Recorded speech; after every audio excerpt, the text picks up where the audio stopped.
Hello दोस्तों, कैसे हैं आप लोग। दोस्तों आशा करता हूँ अच्छे होंगे और स्वस्थ होंगे। दोस्तों और आप लोगों ने अभी तक सब्सक्राइब नहीं किए हैं तो दोस्तों सब्सक्राइब कर लेंगे। दोस्तों आज पढ़ने वाले हैं जीवों का जगत में विभाजन, लिविंग किंगडम। दोस्तों सजीव का दो मुख्य जगतों में विभाजित किया गया था, पादप और जंतु जगत।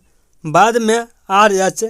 ह्यूटेकर ने सजीवों को निम्न 5 जगतों में विभाजित किया। दोस्तों देखते हैं वो 5 जगत कौन कौन सा हैं। पहला है दोस्तों मोनेरा जगत, इसमें जंतुओं का अध्ययन किया जाता है।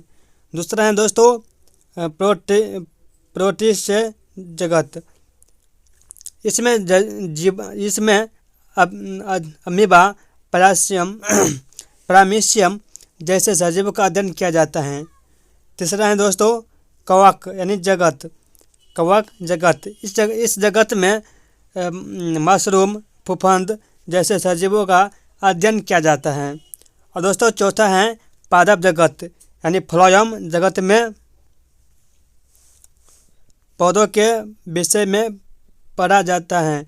किसी जगह के पादपों का फ्लोरा कहते हैं।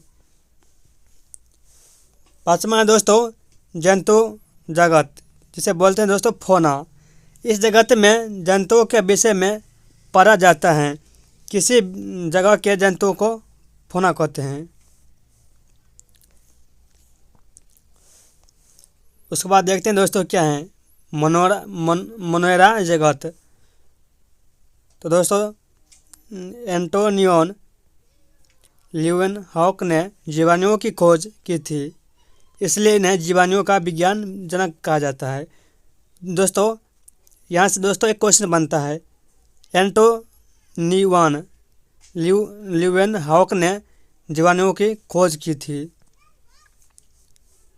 जीवाणु एक कोश के जीव होते हैं जो सभी स्थानों पर पाए जाते हैं। दोस्तों जीवाणु है एक कोश की जंतु जो सभी स्थानों पर पाया जाता है। दोस्तों देखते हैं जीवाणुओं से क्या लाभ होता है। जीवाणुओं से प्रतिजैविक औषधियाँ बनती हैं। दोस्तों ये जीवाणु हैं, इससे प्रतिजैविक औषधि बनती हैं। जीवाणुओं के कारण ही दही जमता है। इस प्रक्रिया को किण्वन कहते हैं। दही लैक्टोबैसिलस जीवाणु के कारण जमती है। दोस्तों ये दही, पनीर ये सब दोस्तों जीवाणुओं के कारण ही बनता है। दोस्तों इसे बोलते हैं लैक्टोबैसिलस।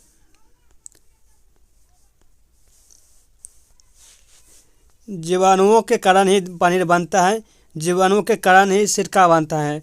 दोस्तों जीवाणु के कारण ही सिरका बनता है, पनीर बनता है। और दोस्तों दूध से दही भी जमता है। किसके कारण से? जीवाणुओं के कारण से। दोस्तों अब जीवाणु से हानि क्या होता है वो देखते हैं। जीवाणु से बीमारियां फैलती हैं। जीवाणुओं के कारण ही भोजन विषाक्त या खराब हो जाता है। दोस्तों अगर दही को दोस्तों 1 से 2 दिन छोड़ देंगे तो दोस्तों वो खराब हो जाएगा, उसमें जीवाणु तेजी से फैलने लगेगा।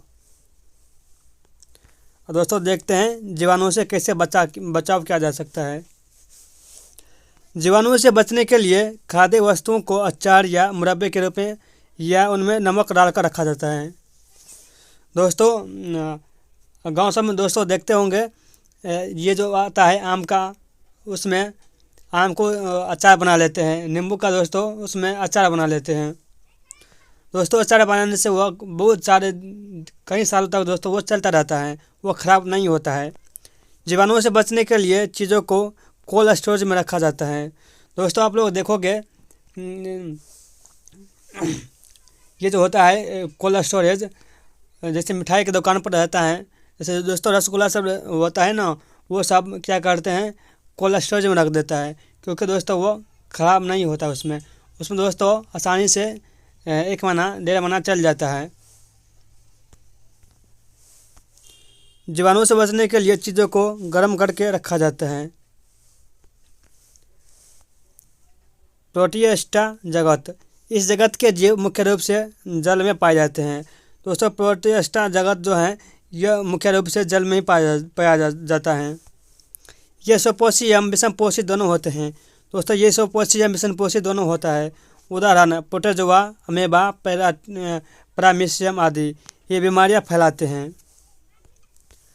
अब आइए दोस्तों फंगस यानी कवक, ये बहुकोशिकीय होते हैं। दोस्तों ये जो कवक होते हैं ये बहुकोशिकीय होते हैं। ये मुख्य रूप से गर्म एवं आर्द्र स्थानों पर ही पाए जाते हैं। दोस्तों ये मुख्य रूप से गर्म एवं आर्द्र स्थानों पर ही पाए जाते हैं। कवक से लाभ, दोस्तों आप देखते हैं कवक से क्या लाभ होता है। कवक से प्रतिजैविक औषधियाँ बनती हैं। दोस्तों कवक से प्रतिजैविक औषधियाँ बनती हैं। कुछ कवक भोजन के रूप में प्रयोग करते होते हैं, जैसे मशरूम। दोस्तों ये जो कवक होता है ये कुछ भोजन के रूप में प्रयोग होता है, जैसे मशरूम। खमीर यस्ट एक कवक है जिसका उपयोग बेकरी उपयोग में किया जाता है। अब दोस्तों देखते हैं, अगर दोस्तों कवक से लाभ है तो दोस्तों उसका हानि भी जरूर होगा। दोस्तों देखते हैं हानि क्या है। कवक से बीमारी फैलती है।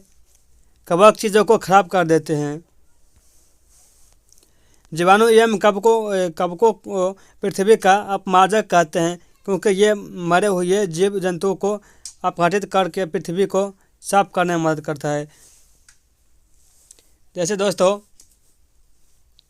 आप लोग देखोगे ये जो होता है, और पेड़ से जो पत्ता टूटता है या दोस्तों कोई जीव मर जाता है और दोस्तों वो मिट्टी में गल जाता है और मिट्टी में मिल जाता है। दोस्तों ये अपघटक के कारण ही गल जाता है और दोस्तों वो पृथ्वी को साफ करता रहता है।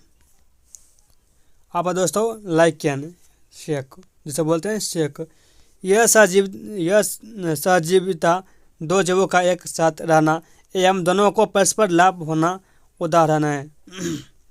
लाइकेन दो जीवों शैवाल एवं कवक से मिलकर बनता है। दोस्तों ये जो लाइकेन होता है ये दो जीवों से बनता है, शैवाल एवं कवक से। शैवाल भोजन बनाता है तथा कवक शैवाल को आश्रय प्रदान करता है। दोस्तों शैवाल जो है वह भोजन बनाता है और ये कवक जो होता है ये शैवाल को आश्रय प्रदान करता है। दोस्तों ये बहुत ही इम्पोर्टेंट है। लाइकेन वायु प्रदूषण का प्राकृतिक सूचक है। जहाँ वायु में सल्फर डाइऑक्साइड गैस की अधिकता होती है वहाँ लाइकेन नहीं पाए जाते हैं, जिसका अर्थ है वहाँ की वायु प्रदूषित है। जानवरों में भी सजीवता देखने को मिलती है, जैसे बगुला भैंस की पीठ पर बैठकर उसके शरीर पर मौजूद कीटों को खाता है। इससे बगुला को भोजन मिल जाता है और भैंस की सफाई हो जाते हैं। दोस्तों आप लोग देखोगे गांव में जैसे भैंस चराते जाते हैं वह भैंस को क्या करते हैं, छोड़ देते हैं और दोस्तों वो जो बगुला जो आता है वह भैंस पर बैठ जाता है और दोस्तों जितना उसका होता है कीड़ा समूकन जो होता है दोस्तों भैंस का, वह पूरे खा जाता है, उसका साफ कर देता है। इससे दोस्तों भैंस को भी अच्छा लगता है, जो उसका शरीर से कीड़ा हट जाता है और बगला का भी पेट भर जाता है। इसमें दोनों का काम हो जाता है। अब है दोस्तों पादप जगत यानी फ्लोरा। दोस्तों इस जगत में वनस्पति यानी जिसे पौधे बोलते हैं के विषय में पढ़ा जाता है। थियोफ्रेस्ट को वनस्पति विज्ञान का जनक कहा जाता है। पौधे हमारे पर्यावरण के अभिन्न अंग हैं। अगर पौधे न हो तो हमारा पर्यावरण जीवित रहित हो जाएगा। पर्यावरण में कुछ भी नहीं बचेगा, क्योंकि पौधे जंतु एवं विषमपोषी पौधों की प्रत्यक्ष या अप्रत्यक्ष रूप में भोजन प्रदान करते हैं। दोस्तों पौधे के प्रकार, दोस्तों आकार के आधार पर पौधे 3 प्रकार के होते हैं।